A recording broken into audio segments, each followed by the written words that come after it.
और किनबर्न द्वीप के पास बहुत बड़ी हलचल। जी हां, यूक्रेनी स्पेशल फोर्स की गतिविधि बढ़ी है। यूक्रेन की सेना कर सकती है कार्रवाई।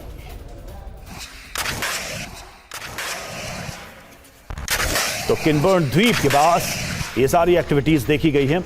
यूक्रेनी स्पेशल फोर्स यहां पर एक्टिव, यूक्रेन की सेना यहां कार्रवाई कर सकती है।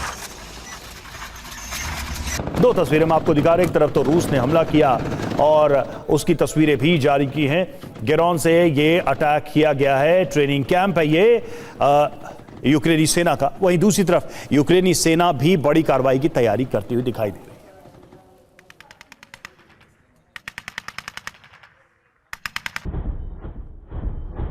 और किनबर्न द्वीप के पास यूक्रेन बना रहा है चक्रव्यूह। क्या जानकारी वो आपको एक एक करके बता रहे हैं। यूक्रेनी स्पेशल फोर्स ने किनबर्न के आसपास उनकी गतिविधि देखी गई है। बड़े अभियान की तैयारी कर रहे हैं ज़ेलेंस्की।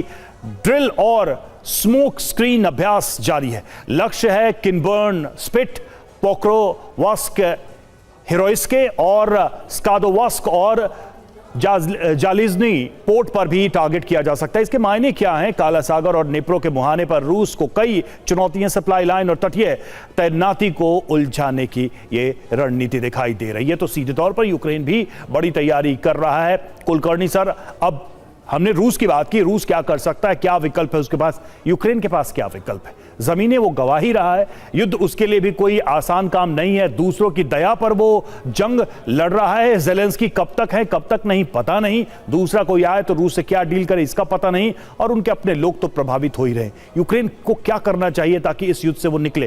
क्योंकि उसके लिए प्रतिष्ठा का भी प्रश्न है। वो अपनी जमीनें गवा के कोई कॉम्प्रोमाइज करे, ये भी एक बड़ी हार है।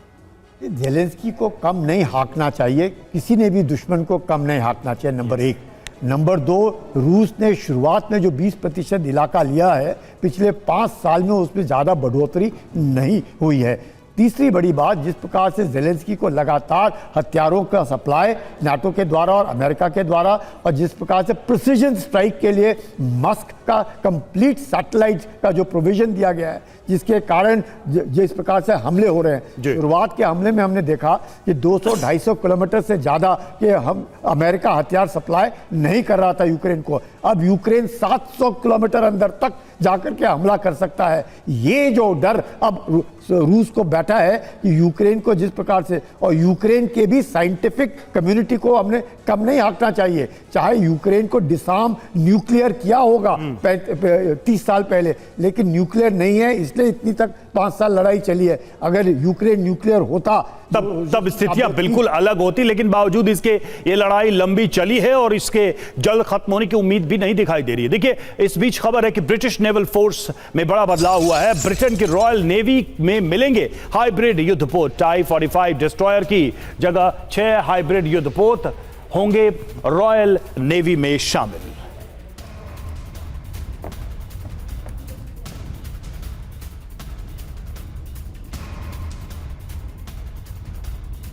तो देखिए, रॉयल नेवी की जंगी क्षमता बढ़ेगी जिस तरीके से ये बड़े बदलाव किए जा रहे हैं। 6 हाइब्रिड युद्धपोत रॉयल नेवी में शामिल किए जाएंगे।